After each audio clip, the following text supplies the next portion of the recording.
You know that feeling when your favorite brand really gets you? Deliver that feeling to your customers every time. Memorable moments like these are key to building your business and your brand. Brands like Hedley and Bennett use Klaviyo's marketing automation platform to turn their customer data into more personalized connections across AI-powered email, SMS, analytics, and more, making every moment count. Build smarter digital relationships with your customers and make every moment count with Klaviyo. Learn more at klaviyo.com.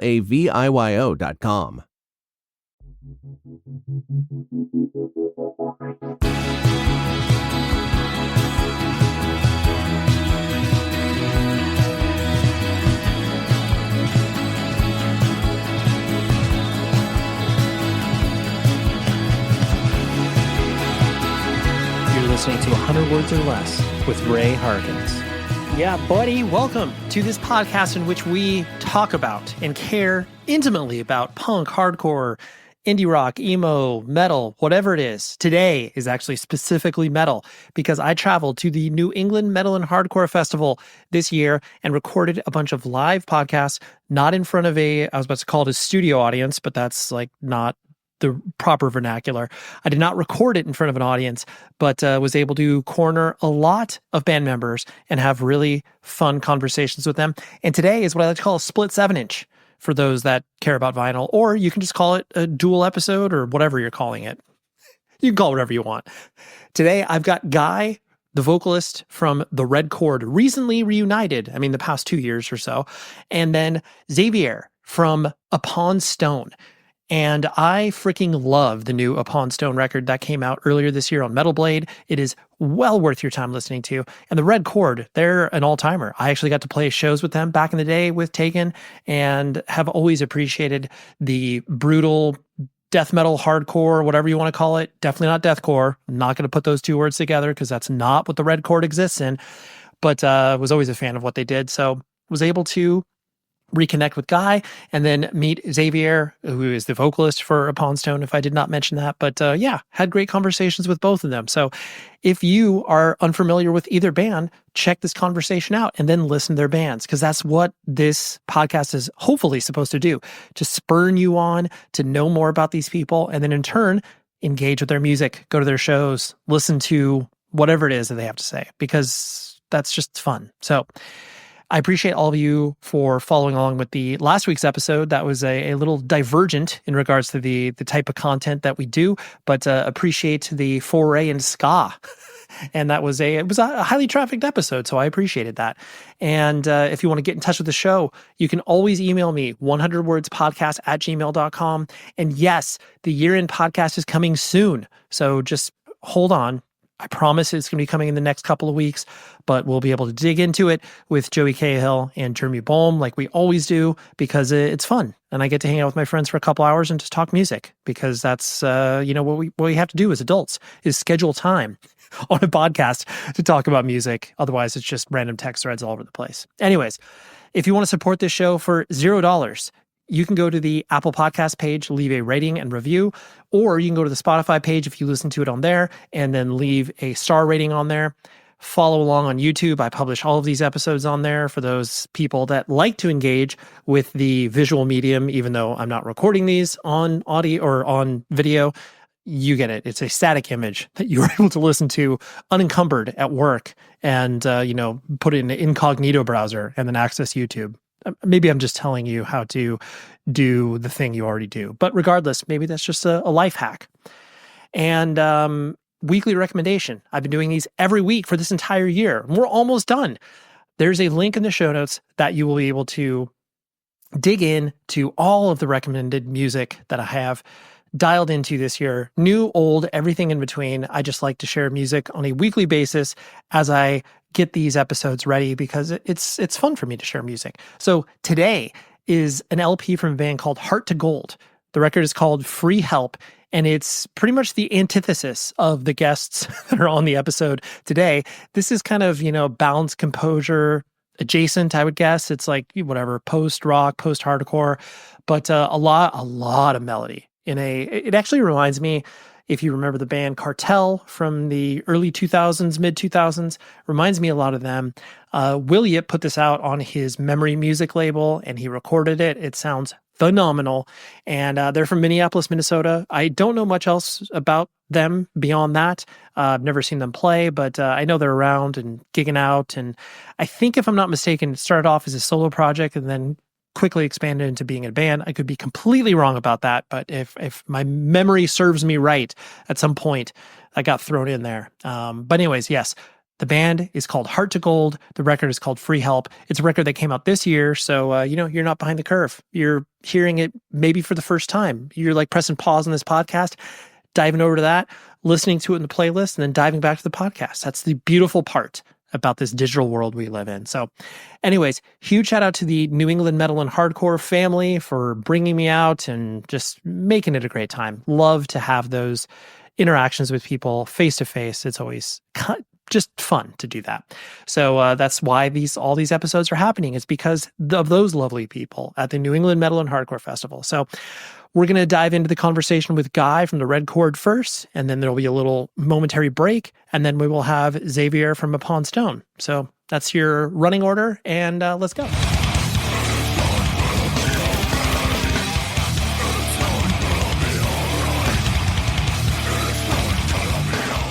Obviously, in reaching out to you, I was reflecting on our times together in the early 2000s. And it was one of those things where I always, and yes, this is me gassing you up, but this is the truth. I always admired you for a few different reasons. One of them was the fact that you always had a drive and a hustle towards the bands. Like, like you were driven to be like, okay, I want to make this successful in some capacity, whether it's, playing to 100 people in a basement like we did at one point, yes, or whether it's obviously, getting recording contracts, all that sort of stuff. So anyways, the long-winded way of me saying, was that always kind of like built into you, the sort of like hustle, whatever that may mean, whether it's DIY, punk or hardcore metal or whatever you do in your life? Was that always kind of you as a person? Yeah, I think every band that you see that's established something has one of me running around. Somebody always has to go and be that guy. Right. Yeah, in my case, I was that guy in our band. Sure. I tend to, if I do things and I decide that I'm going to do it, I try not to half-ass it. It's definitely whole-ass it. And, right. There's the Red Chord was definitely that for me, especially at that age. When we were, when we met, like I was, just coming out of college, and it was like my heart, soul, everything was, running around, it all rotated around like metal and hardcore. Yep. And, we had a very specific vision of like what we could do with the band. And then when we actually started getting some traction, we just did it. Try to get it out there and see that through. Was that, does that apply to other aspects of your life? Like, do you find yourself always being kind of the, all right, let's do this friend group. Let's do this. Or is this specifically, the hustle that exists with the bands?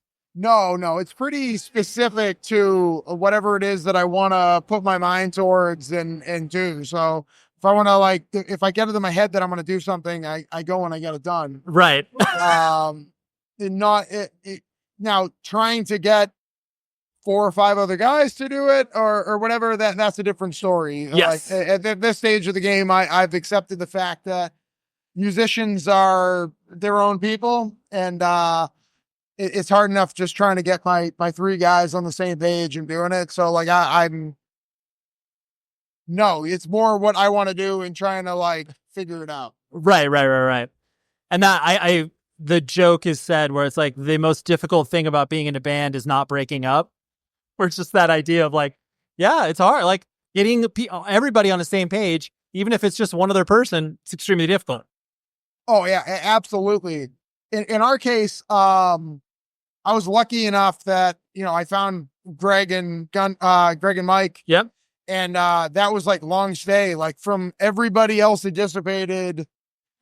we've managed to have me, Greg, and Mike since 2003. Totally. Like, the core, right? Mike was around before that, but I mean, like other Mike, and Adam and Brad eventually. Like, Yep. it's always been me, Greg, and Mike, and it is so difficult to get everybody in line with whatever that vision is. So it's like we're kind of like the core of it, and like I'm hoping that John Rice now is going to be like the last drummer that we ever have. Right. I don't know if you're going to see us like getting it together after we're in our 50s and trying to revamp it, but right. Yeah. Play the technical metal, hardcore metal hybrid that you have. Yeah. No, yeah. We'll slow it down and play like AC/DC songs or something. Yeah. You're like, we're just going to do some simple 4 on the floor stuff, and that's fine. Yeah. Your entry point to punk and hardcore and metal, like, would you, because obviously when you start to get into it, you really attach your identity to one or the other or a mixture of all. Would you kind of define yourself more as like punk, hardcore, metal? Like if you were to, differentiate those lanes? I would identify as like the hardcore kid. Sure. And it was weird because at some point early in my musical career, I discovered death metal, and like that was what got me singing. I was going to hardcore shows. I was, wearing Jinkos and whatever else and doing like all that. And I loved going to hardcore shows, the atmosphere. And we like in growing up in the Boston area, our hardcore scene was like very like amazing because we had like just a total different, we had Cave In and Converge. Like those were our local bands. We had, like 10 Yard Fight and Cast Iron Hike and all that stuff. And everybody was different. And when you got outside of the, even like, I loved like Blood for Blood and like all the tough guy stuff. But the bands that were out of Boston proper, like Converge and Cave In, like that was its own scene. Sure. The Merrimack Valley scene. Yes, 100%. Yep. And like there was all these other bands that like never really got that sort of recognition that were kind of coming from that. Like the pre-Unearthed band, .04, and like bands like Humans Being and like these other bands that were just like playing these like Legion halls and VFWs and houses and stuff. It was definitely eclectic.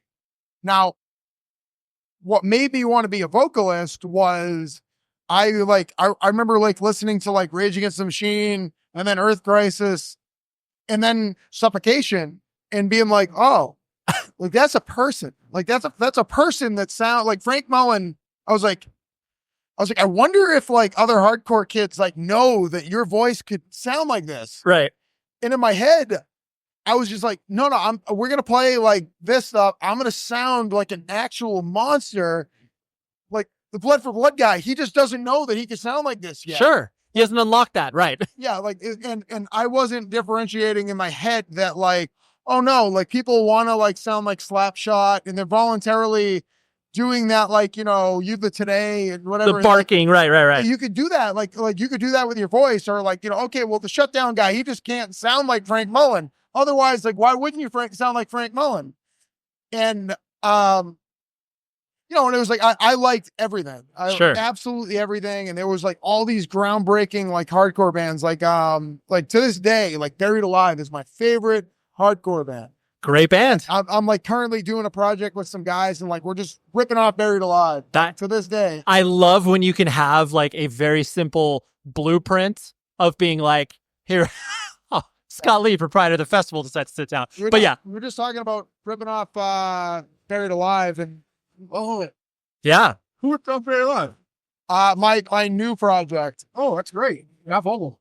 Yeah, of course. Scott Worst. The worst. Oh yeah, the worst. Yeah, Scott Vogel, the best. Yeah. But no, that's like just being able to have like that blueprint where you're like, oh yeah, I want to sound like this. Yes. And like as an adult, you can accomplish that. So off topic, please.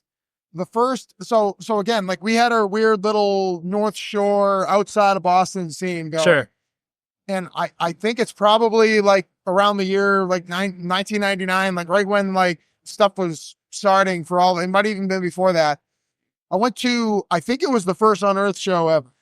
And it was Unearthed, Buried Alive and All Out War in a weird little Legion Hall in Lynn, Massachusetts.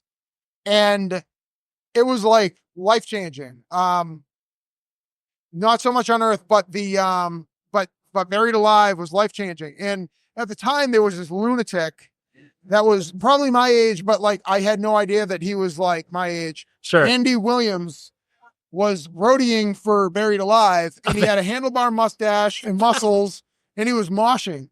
He's just running back and forth moshing at the Shoemaker Post in Lynn, Mass. And I was like, this is the scariest thing and the greatest thing I've ever seen in my entire life. And I want more. Yeah. And like at that point I was already like, I already loved Blood for Blood and Reason Enough, or that eventually Reason Enough became Reach the Sky. Yep. And stuff like that. But like, to me, like in my head, it's like, there was no difference. Like I liked it all. Sure. Yeah. And then I would go to like a venue like the Rathskeller in Boston, and there was a clear delineation. Like the morning would have like a punk show, and then it would empty out, and then the hardcore shows would start in the afternoon, and then it would empty out, and then the death metal shows would start at night, and the crowds all hated each other. Sure. And I was like, do they not know? Does the punk band or the hardcore band, do they not know that they could sound like Frank Mullen? I like how that's your North Star. Yeah. I don't think that anyone, like in my head, I would go see Code 13 or Ausrotten or Marauder, and I'd be like, do you know that you could sound like Frank Mullen? Like, I love Marauder and I love 25 to Life and I love all of this stuff that I would go see, but I was like, if I could just like show you this CD real quick, like, you can sound like this. We're Yeah. gonna escalate your band like so high. Like all you have to do is sound like a weird monster. Right. Yeah. And like when all of a sudden I was like, I went from like sounding like Rage Against the Machine or something like that, like the high, mid, whatever vocals, to like being like, all right, I was already Little Monster. Now I can be Big Monster. Sure. Like that was my whole thing. I just wanted to sound like Frank Mullen. It unlocked. Yeah. The, speaking of that kind of idea where it's like, once you start to figure out how to play in bands and all that sort of stuff, it seems like, I mean, honestly, from the first time that I saw you guys, it was always that you had a sense of humor about yourself. And then obviously, like, you're like, the music is serious, but you're like, we're funny too. Like, you know, and not like you're a joke band, but speaking of sense of humor, please, right? Please. So the first time that Scott ever put us on the Palladium show, right? So speaking of sense of humor. Yes. So the first time we ever played downstairs at the Palladium, do you remember what that was? No, I'm old as shit. Okay. we got paid $50 to come in. Paid you? Yeah. All right. He's like, he made a mistake. $50. The show was Manowar, Immortal, 36 Crazy Fists, Hotwire, Oh my God. Chimera, Red Chord, Abortion Clinic. Abortion Clinic would be great. And it was the weirdest thing in the world, but that was our introduction to the Palladium. So if you don't have a sense of humor playing with that lineup, like I don't know what you're gonna do. That's true. You're like, we clearly have, like, we do not belong here. I don't remember this at all. Immortal got up on stage, and it was after the station nightclub fire, because we're talking early. Like, I mean, I do remember this. Yeah. So Immortal gets up on stage, and they're like, "We were gonna breathe fire for you, but then they said we couldn't." And black metal landscapers. Yeah. I mean, if you don't have a sense of humor about that, like, I mean, Immortal, like that was the most hilarious thing I've ever heard in my life. Absolutely. The fact that it is 2024 and I'm still telling that story. Right. It's imprinted on you. Yeah. So, I mean, taking that principle and then just being like, we're not like, we're going to be funny in between. So, like, we're going to show our personality. We're not just going to be this serious band. I told Immortal, I remember this now, like, Yeah. y'all can't do that shit. I'm sorry. There was just a big fire, a bunch of people died. And I forgot which one did it. It's like, so they died. We cannot do fire. I'm like, no, y'all can't do this. Please don't do this. Please. Sure. And they're like, fine. And they got real mad. I can understand. Yeah. They're scary looking because they got the black metal and like, Of course. black metal landscapers and shit. Well, yeah, you don't really envision saying no to people like that really in your lifetime until you're in front of them and being like, you can't breathe fire in here. I'm sorry. I said no to a lot of people. I got chased out of Manowar's dressing room because I had lost my voice, And that's like my whole life has been me yelling improperly, losing my voice with being hoarse. Sure. So I remember like I went upstairs to like the Immortal dressing room. I was like, Scott, do you have like a hot tea set up anywhere? He was like, oh yeah, it's up in Immortal's room. I'm like, okay. So I went up and like I went to get some hot water. Sure. And I'm like, I have my own mug. And they're like, what do you like? Oh, it was Manowar. So it was just like you can't be in here. And it was like, no, I have my own mug. I just want to see if I can get some hot water. And you're like, who are you? And I have this like big guy like looking at me. And like I looked and it was like paradise. There was a rider. There was like Doritos. You were on the other side. So I was just like, oh wow. What? So then like when they said no to the water, the hot water, I just started grabbing like Doritos and just ran. I just grabbed Doritos and like I was like, what are they gonna do? Like they just ran and like I in my head like it was the biggest old man that I've ever seen in my life, like sitting there, and like I was pretty sure he was chasing me. I don't know if he was chasing me, but I just in your grabbed all memory, in my head, I was being pursued, and I just like grabbed it, and then like eventually I stopped like somewhere down the street, and I was like, okay, I'm safe now. Right. And at that point, I dropped all the Doritos and everything. I had no hot water. I had to like go over to like a Dunkin' Donuts, anyways. That's incredible. Well, yeah, I love all the memories attached to that one specific. Usually it is exactly those type of shows you're talking about where you create those memories because you're just like, we don't belong here. This is really funny. So, all right, here we go. Yeah. I mean, who knows if and frankly, I don't know if the guy ever got off the couch. He told me not, he basically yelled at me to get out of the room. Sure. And I just took his Doritos. Right. That was like really what happened. Yeah. In my head, I was being pursued. I was so nervous. I'm like, he's going to call the police. Like, yeah. You're like, this is terrible. When, reflecting on your time on the road, because obviously, I mean, when the Red Chord was touring actively, I mean, you were playing 200 plus shows a year. I mean, you were really quite a lot. Yeah.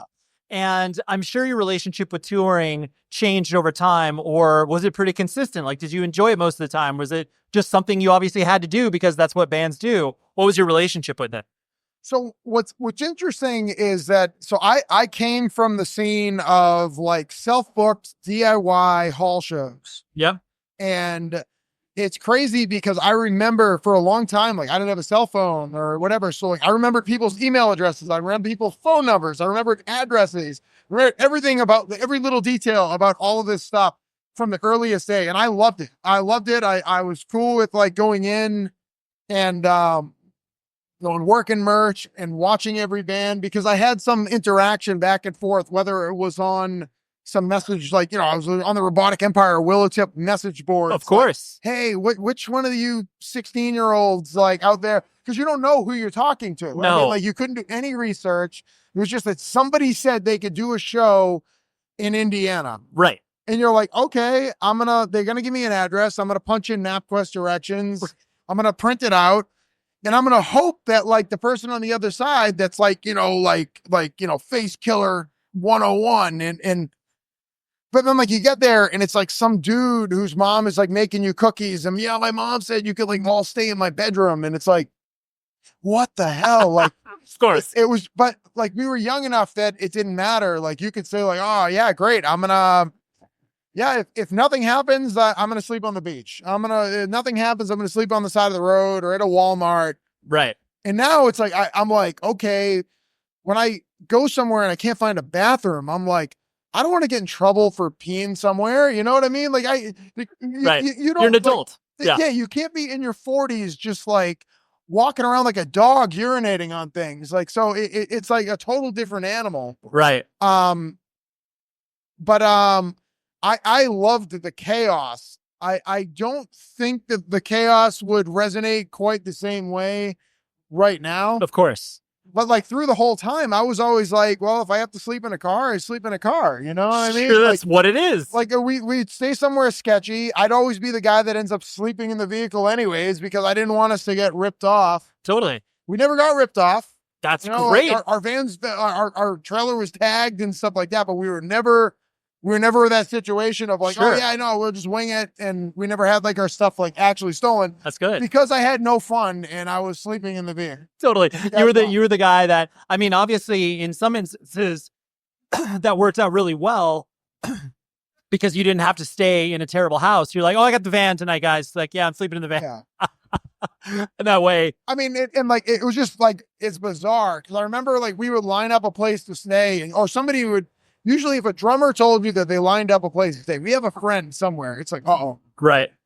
Because then it'd be like, yeah, man, like, sorry, I spilled a bunch of Coca-Cola all over the floor like 3 weeks ago and didn't clean it up.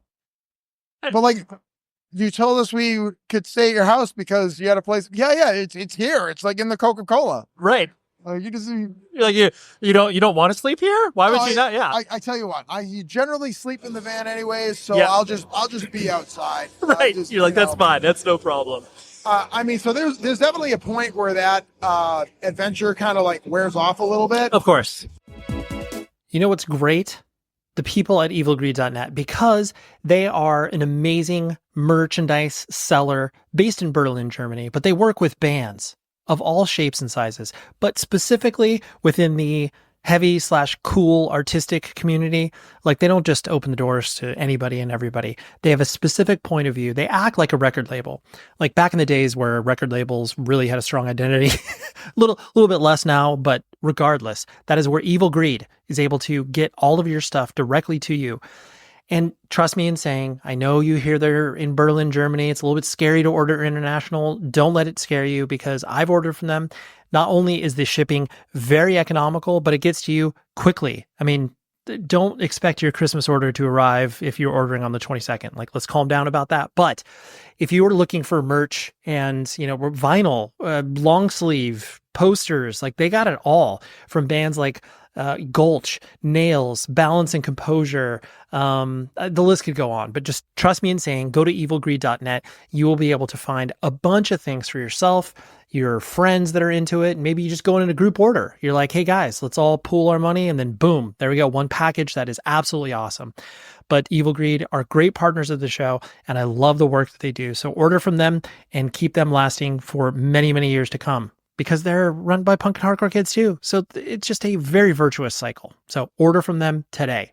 Yeah, when you say 100 words or less with me, like it's not. I can't shut up. That is literally the joke of the show. Is obviously like anything in 100 words or less. I can't shut up under the best case circumstance. That's totally fine. Yeah, this Cool. is we'll do a real part 2 where we can have a little more linear train of thought. But Cool.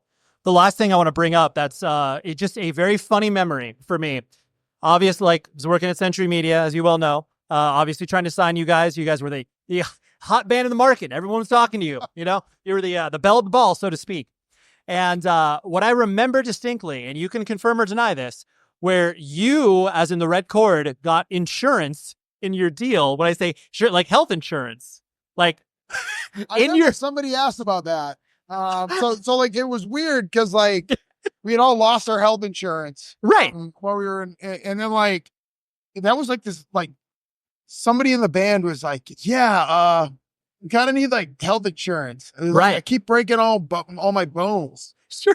And like, I don't know why that, like, I mean, whatever. It's like, at this point, it's obviously a massive thing that like everyone's like, yeah, like I got to start thinking like an adult. And right. But somebody brought that up and we're like, what does that entail? Like, maybe we should like ask. Right. Because we were equating it to like, you show up to the show, no one's bringing us Doritos. Why? Well, because we didn't ask for it on a rider. Absolutely. Maybe we should just ask for health insurance. We got to the Palladium.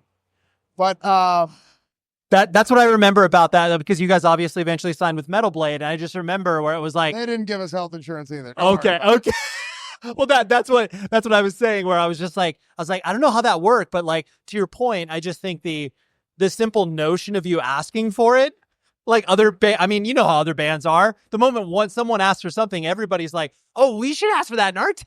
Yeah, I don't know where that came. I think it was like our drummer was more adult than all of us, and he was like, he just like kept deteriorating at the time. Like, I mean, he was like, so Mike Justin. Yes, I will hand him all the credit in the world. Like, yes, he at like a much younger age than everybody like ended up in a situation where he had to like be an adult. He had to take over a mortgage and like basically like support his household. And it was like, just, you were a kid and you were playing in basements and you were doing this, and suddenly you're like, you have to play the role of an adult. And I kind of think that might have been like we just started asking for things. Like Mike actually told us like what a rider was. Sure. And he was like, dude, like when you get a rider, like you just like ask for stuff. And it turned into like a big thing where we like at one point we were like, all right, you ask for like anything. Yeah. It's like, I'm going to like ask for infinite wishes, or I'm going to ask for like a parade. Like we started like asking for weird stuff, like, and it was just like, no, like we tell our booking agents and they'd be like, dude, we're not going to put that. No, seriously, put a parade. Right. Just try it out. Like, just like, get like the catering or the runner, the like, wear like a little birthday hat, like march around the venue or whatever. And no, it'd be cool. It'd be awesome. That's incredible. Wow. So I don't know. Yeah. So either way, it didn't work. It didn't work, but you still asked. I forgot. I totally forgot about that, but we asked. No, I appreciate the sheer knowledge that it existed as an ask. And then, for years, it was honestly, I'm not even exaggerating, for at least a year or two after, I was obviously still working at Century Media, did not hear from a band, like being like, hey, can you include insurance? I was like, no, we can't. Like, we can't take that liability. Yeah, my mom's about to kick me off of her insurance policy. Like, can you adopt me? Totally. Can the business entity known as Century Media Records employ me? Hey, Robert Kampf, can you adopt me real quick, please? Just, that's all I need. Whatever. If he, if he wants to adopt me now, like we can still do that. Totally. There we go. That was Guy from the Red Chord. Shout out to him. And it was great to reconnect with an old friend who I hadn't seen in quite some time. The next conversation is Xavier from Upon Stone, who released a spectacular record called Dead Mother Moon that came out on Metal Blade earlier in the year. I want to say like January-ish. I could be wrong about that. But incredible band. And Xavier and I share many mutual friends, but we have never met before. It was one of those things where once we saw each other, it was like, what's up, man? How's it going, dude? And we just kicked it right into it. And it was very enjoyable. So you need to catch them because they're around gigging all over the place. They actually just got back from a tour in Japan. It looked like an incredible time for them. And check them out. And also check out Xavier is partner in a festival called For the Children that's happening this very weekend here in Los Angeles, California. It's an incredible thing that they put on because ultimately all it is a bunch of cool bands playing for toy donations, and kids that are not going to have a Christmas are able to have a Christmas because of loud and aggressive music and people like Xavier putting that stuff together. So huge shout out to him and the whole team there, including Nate, who is a previous guest of the podcast, but all these connections is beautiful. So here we go. Here's Xavier from Upon Stone. On first rip, I'm just going to gas you up immediately by saying, cool. You're like, cool, of course I can take that. Sure. The record, like the Upon Stone record, like I love it. I mean, I was aware of the band. Like I've actually never seen you guys, which is stupid, but loved. It's all good. There's a few shows that happen, but I just loved it's exactly the combo of like whatever metalcore, death metal, like everything that you guys are doing. Where it's just like it has that it has obviously like a Swedish element to it. Like it's kind of everything. Picked apart from every scene and kind of being like, let's put this in a blender and this is what comes out. Yeah, totally. And I know it's funny because, and I'm sure you've experienced this to a varying degree in obviously all the bands you've played with and the fests you've put on and everything like that, where metal fans start to bristle anytime you start to bring in core, where it's just don't like keep our core out of metal or whatever. Yeah. How, like, I'm sure people aren't like going directly up to you and being like, hey, Upon Stone, like you guys aren't a true metal band.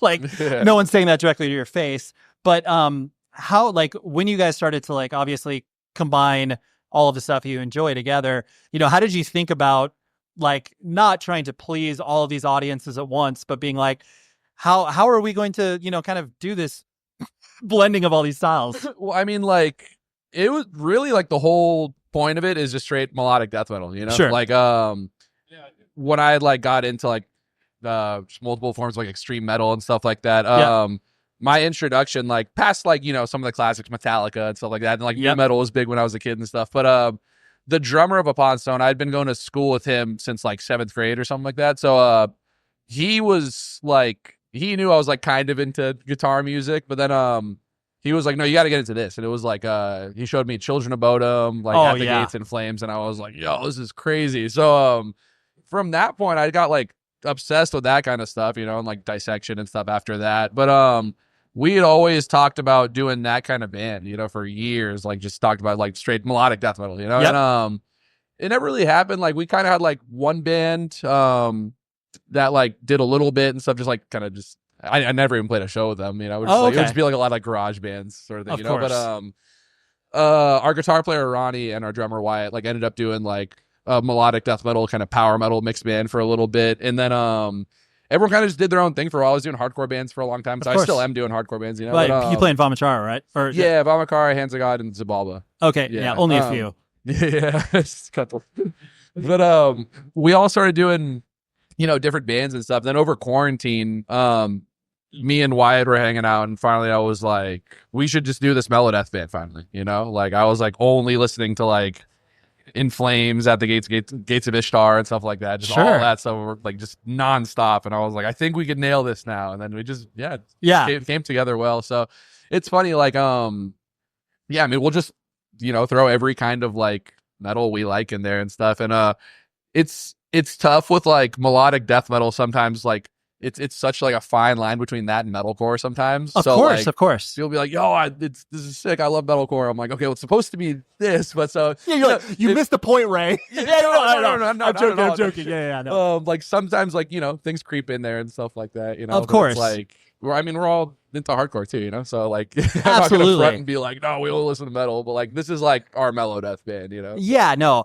and I honestly, like, being an old human, I'm 43, and like I so distinctly remember, like, you know, I was around in the early 2000s when it was like all of that started to become very incorporated, because it was like all of those, like, I mean, as a joke, well, not even as a joke, but the truth, like, I worked at a record store in Orange County, and like it was so easy to sell Soilwork, At the Gates. Like a hardcore kid would walk in and I would put that record on, like whatever, you know, Predator's Portrait, whatever, and they would be like, what is this? And then it's like it was the like lowest hanging fruit.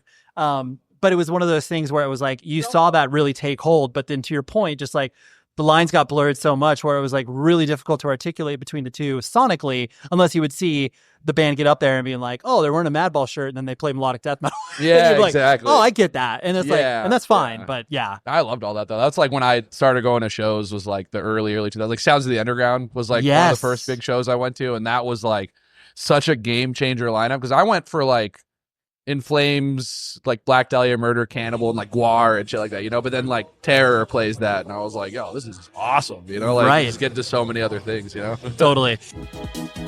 One of my favorite companies ever is Rockabilly.com, not only because they traffic in licensed band merch from everybody from Ghost to Misfits to Grateful Dead to Korn to Nirvana, like all of that stuff, but they're giving you a promo code. 100 words or less gets you 10% off of your entire order. And I just love to be able to save you money off of band merch. It's so important to me personally. I have hundreds of t-shirts that I've purchased from bands directly, from web stores, from pre-order, like just the list goes on and on. But let me give you some reasons to order from Rockabilly. 1, they ship it from the Midwest here in the United States. It gets to you very fast. 2, you'll be able to purchase gifts for everybody. We are like inches away from Christmas now, and that is your responsibility to be able to dip into Rockabilia, order stuff for your dad, order stuff for your mom, your brother, your sister, your grandfather, your grandma. Like, I assure you that Rockabilia will have stuff that they will like, and then you can get them all in one fell swoop and then save money by using the promo code 100 words or less. That's the number 100 words or less. 10% off your whole order. Rockabilly.com is the place where you want to just get lost, shop for like an hour, and then boom, you're done. Holiday just sorted, done and dusted. Thank you, Rockabilly. Had you always come up in the Valley, or where did you grow up? Yeah, I was in the Valley for sure. And then when I was like, I think 3 or something, I moved to Massachusetts for a little bit, actually. Yeah. Oh, okay. I was in Braintree for a little bit, and then Oh. moved back, and then I just was in the Valley forever after that. Oh, okay. Got it. So I know you said like metal was obviously big, and then Sounds of the Underground was a big introductory for you as well. How were you getting exposed initially to those metal bands? Like, was it, older siblings, just like friends that you were hanging out with? So my introduction to like everything was my cousin on my birthday gave me Black Album and Dark Side of the Moon, and then he also gave me a copy of a DVD of The Wizard of Oz with Dark Side of the Moon, and he was like, if you play this at the same time as the movie, it syncs up. And I was like, oh, that's fucking cool. Totally. But yeah, Black Album, I was like, what is this? This is awesome. And then I mean, nu metal was huge at the time too, so like, Hybrid Theory and shit was like a big one. Yeah. I was got into all that stuff. But yeah, then again, like Wyatt was like, I don't really like that stuff, but like you should listen to Children of Bodom. Then I was just like, holy shit. Right. You're like, Alexi knows what he's doing. Yeah. And then exactly. And then like from that point, like Headbangers Ball was a big one, Oh, sure. Like, there was just like every kind of metal on there. Even like a lot of hardcore. Like I remember seeing a Death Before Dishonor video and being like, yo, this is like what is this? This is crazy, Right. And it was filmed in Boston too and stuff. So I was like, totally. But yeah, that was like such a important thing for like discovering new stuff. Like my friends would meet up every weekend, watch Headbangers Ball, and kind of like Black Dahlia Murder and all these other bands were like, this is the sickest shit I've. Totally. Yeah. I love that. I love just the idea of like you guys all meeting up to watch Headbangers Ball, and then like the anticipation for the next video, like just be like, well, what's next? Yeah, it would be like something we'd never heard of, and then just got obsessed with it after. And I think still like MySpace was like a thing. Absolutely, so all these bands MySpaces and just listen to the 4 songs they had over and over. Totally. It's like I see you guys watch the television, then someone's manning the computer and be like, okay, look up this. Yeah, pretty much. It's like a very back to back. That's so. I love that. So as you were getting into all this stuff, like how were your parents and people who obviously weren't familiar with any of the stuff you were bringing home? Were they just like, okay, Xavier, like I don't know about this? Like, were they permissive? My dad didn't care too much. My mom was like I think she found a Cradle of Filth CD one time, and she was like, "What the fuck is this?" Absolutely. She was like, because like, Jesus is a cunt, right? Yeah, like Catholic background and stuff too. So she was like, "This is terrible. Like, why do you have this in the house?" I was like, "Oh shit." Yeah, this is straight up blasphemous. You're like you can't. It was like the greatest hits record too, so it's literally just got like the devil and then like a girl with like a knife and stuff, like doing some sort of oath. It's like I have no explanation for that. Totally. I like it. It's like when you get caught, you just kind of like, I can't explain why I like this, but I like it. It's bomb though. You should listen. Like it's like can't really do anything about it. Totally. You're like there's no pivoting away from this. Exactly. Yeah. So, but I mean, obviously they were permissive enough for you to start to, or I mean, obviously go to shows and listen to stuff. But when it came to wanting to play in a band, was that in the early days of you starting to get like once you got into metal, were you like, I immediately want to play in a band, or that you have to warm up to that? So when I was like younger, like when I just found out about like Metallica and stuff like that, I had one friend at school who was really into punk, like Casualties and stuff like that, like obsessed with it. And he was always kind of bringing up the idea of like starting a band, and I was like, yeah, I want to do that, but I don't know how to play an instrument, So I like tried playing guitar, like had some lessons, and like I just could not get it. And then I picked up bass, and I was like obsessed with bass. I was like super into that. So then by the time I was like fully into metal and stuff, I was like, like Steve Harris, Alex Webster, like all these people. I was like, yo, how do they do this? They're like playing the bass like a guitar. This is fucking great, like Cliff Burton and stuff like that. Sure. I got really into that, and then I wanted to play bass for a bunch of bands and stuff, and then I just ended up like, I don't know. I would join bands and be like, well, we need a guitar player. Like that's how like Vamakara came to be. Like I filled in on bass, and then after that they were like, you should join, but we want you on second guitar instead of bass. I was like, all right, it's fine. But you're like, listen, if it's hang out with you guys, totally fine. Like, yeah, I was like, cool. Okay, let's go. Right. Like Upon Stone, like when we started, I was doing bass and vocals because I would just I was gonna say like I always like thought that was the sickest shit, like Slayer, Morbid Angel, Carcass. Like I always thought that was such a cool look, and then eventually I was kind of like, I'm gonna just do one or the other, right? Just make a decision here. I was like, I could either like go all in and like try to be a great front man or like just be okay at both, Totally. Yeah, the songs are kind of hard to play, so absolutely. Yeah. It's not a walk in the park, right? yeah it's a little kind of all over the place, right? And so when you when you first started to experience like touring and obviously getting into the more DIY aspects of obviously punk hardcore and everything else, did you like touring initially? Did you have to warm up to the idea? Like, what was the vibe? I loved it like immediately. Like my first out of town show I'd ever played was like filling in for a band called Treacherous Skin. Okay, and that was like pre Dead Heat with sure. And Kale, rest in peace, who passed away recently. He was on drums and that and stuff. So it was like this like super group of all these like people that ended up being in dope ass bands afterwards, but I filled in for them, and that was in like Santa Cruz, and that wasn't even far from home, but I was like, yo, this is sick. Like I'm like hours away from playing the Cobalt right now. Like I want to just keep doing this, but I got into that, and then I think the first tour I'd ever done was Vamakara did a tour with Down in It and Vatican, who I think most of them became Psycho Frame after, But, we did a couple days with them, and that was like, it was like 6 days or something, and I was like hooked. I was like, this is so sick, like it's my first time in like a lot of those places and stuff, so it was cool. And like just seeing like different scenes and like I don't know, it could be like 4 hours away, but a scene is completely different from LA or something, like, totally. So it was, I was hooked on that, so the experiencing the different, like I do think that's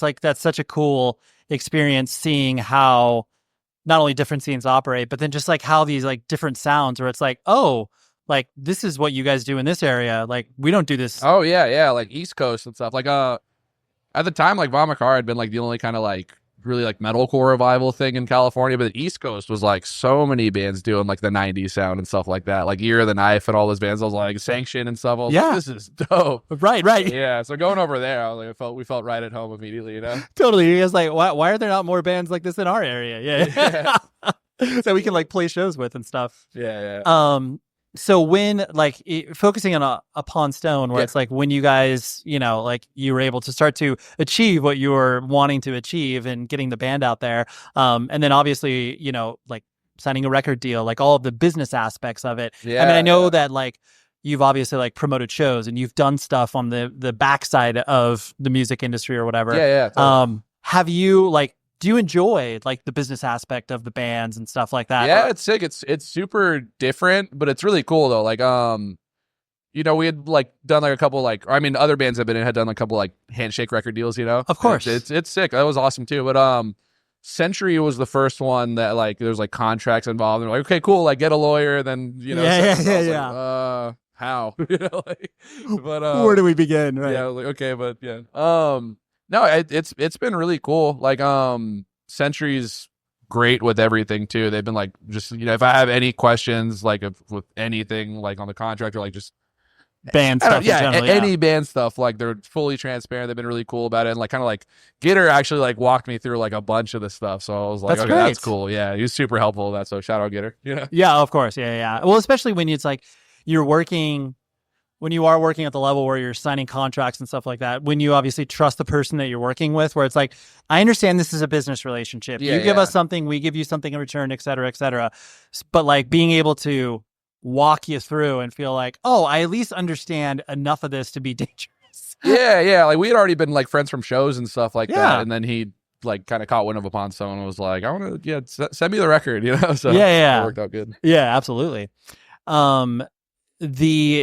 The aspect of being able to, play live, like obviously there's a lot of elements that go into it in regards to like, just like, first of all, being comfortable on stage. And then second of all, being like, oh, I'll actually like put on a good show or whatever. Like I'll be entertaining. How has your process like evolved towards that? Like, to where you can get up on stage and feel not only comfortable with what you're playing. And like you said, the kind of idea being an entertainer versus just like a dude on stage. It's tough, honestly. Cause like, this is like, besides like garage bands that like didn't really do anything at all, like this is like my first time fronting a band, right? Like, I've always done backup vocals and stuff in other bands, but like towards the beginning, like dude, our first show I didn't say anything between songs. I was just like, and it was out of me being nervous, but I was like, let's just kind of trying to make this dark and mysterious, I guess, rather than like people not Right. We're not going to inject personality in this. Let's just stick to the like plain song. Yeah. Like it's funny. Yeah. So like I kind of got a little more used to it, but once I put the bass down, I think that's when I like fully was like, I just have to fucking go for it, like right.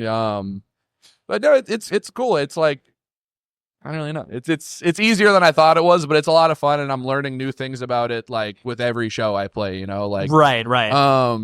I think the last 2 tours is like the most comfortable I've been with it, So, but again, it's every single show I get more and more comfortable, learn something new, and it's like sure. Cool. Yeah. You're like, I can't gas myself out in the first song and a half. Like, I need to be able to play a whole set. Like, yeah, well, that was like a big thing too. Like, I like do a lot of cardio now, a lot of stretching and stuff, because like either pull a muscle or just gas out on like the first song, and I'm like, oh no, this sucks. Of course, right. Yeah, you don't. And it's a matter of like, it's not so much of like, I want to, I obviously want to put on the best show possible, but then it's just like, yeah, I also don't want to look like an idiot up there, just being like rolling around, like barely breathing. yeah. I just have to remember to like probably cruise at like 60% the whole time rather than going full 100, Totally, yeah. And there's some shows where I will try to go full 100 and just push it, Of like, course. Usually like one-offs or something if it's a sick show, but yeah. It's definitely a crazy learning experience, just the whole, fronting in general. But yeah, it's tough sometimes too, because again, just like it's, fully like mellowed at the band, so there's not really like breakdowns or anything really in there. And it's like sometimes we'll get put on hardcore bills, and like we're down obviously, because it's like all of our friends playing and stuff. Right. Yeah, but it's tough sometimes because I'm like, I don't really know what to like tell people to mosh to, and it's all tremolo picking and like like windmill headbang parts, but it's, I mean, people, I'm super grateful people fuck with it, and like today people were going off in every kind of way, so that was awesome. Totally, yeah. You're like, I can't really Vogel activate the crowd here, like I'm like, I probably wouldn't spin kick to this, but it's cool if you guys do. Yeah, you're like, I don't even know where to begin with this, but that's completely fine. Yeah, go. Cool. Totally.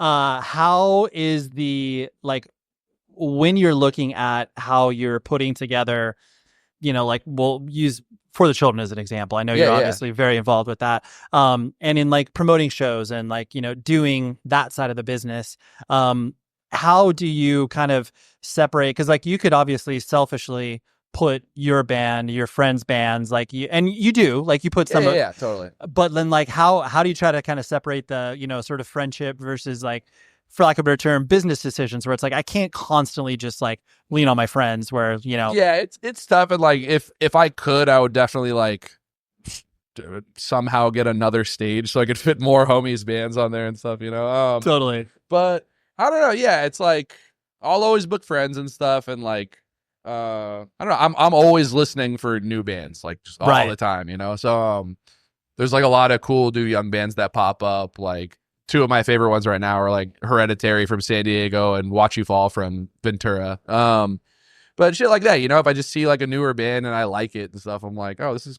cool. I'm gonna put them on let's here. talk. Yeah, let's talk about exactly. it. So always looking for like newer bands and like try to get my favorite East Coast bands and stuff like that. So it's cool. Of course.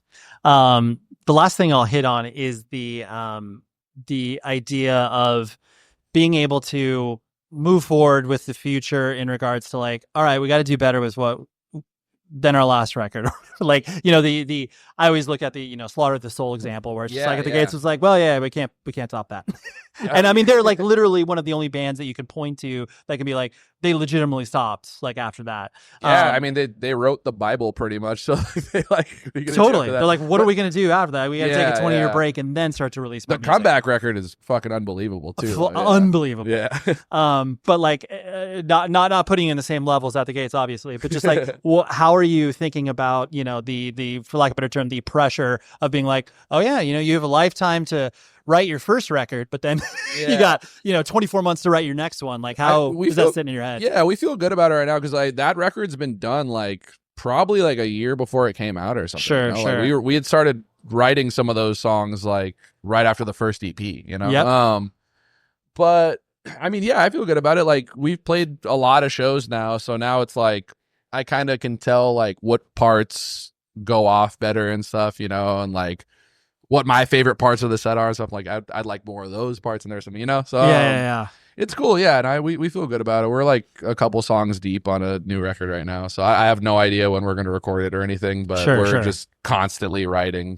So a lot of new influences in there, but it's everything I think you'd want to hear in a Font Stone record. So that's cool. Yeah, I feel good about it. Especially that idea. Like I like the road testing, as it were, where it's like, yeah, you do take feedback, obviously, from, like, when I say feedback, like, you notice, where it's like, of course there's always going to be lulls in a set, totally, but like you're being like, oh, this part that I didn't think anyone was going to care about, like, really does, like, they're like singing along or like, this is weird. Yeah. It's like, and so like taking that and being able to incorporate those ideas collectively with whatever it is you want to do. Yeah, exactly. Just trying to do all that, but like still like a record that we'd all want to hear. That was the whole point of the band, is like I wanted like to just like do something that I'd be like freaking out over, like when I was in middle school watching Headbangers Ball, like that sort of thing. Totally. So, yeah. You're like that. Yeah. You should obviously change the name of the band to be like, this gets me soaked on Headbangers Ball. Like we want, that could be actually the name of your record, where it's like a Pawn Stone, we'll get you stoked like Headbangers Ball in, 2006 or whatever. There we go. 2 episodes for the price of 1. Well, I mean, not really. It's like 2 half episodes. You get it. The live conversations are just a little bit of a different beast. So you probably heard at one point in the guy from the Red Chord interview that Scott Lee, the proprietor of New England Metal and Hardcore Festival, decided to interrupt the conversation, but it was totally fine. Scott was a great guy, and I always love it when he just bothers me because he's a good friend. So yeah, like I said, huge shout out to the team for bringing me out there, and I will continue to do that until they disinvite me. Next week is that mythical Best of 2025 episode. And when I say mythical like it's actually going to exist. Recording that a little bit later on today, and I'm thrilled to be bringing that to you again with my good friends, Joey Cahill and Jeremy Boehm, where we talk about our favorite records of 2024. So set your clock for Wednesday at 2 a.m. Pacific Standard Time, because that's when the episode is going to be published. So until then, please be safe, everybody.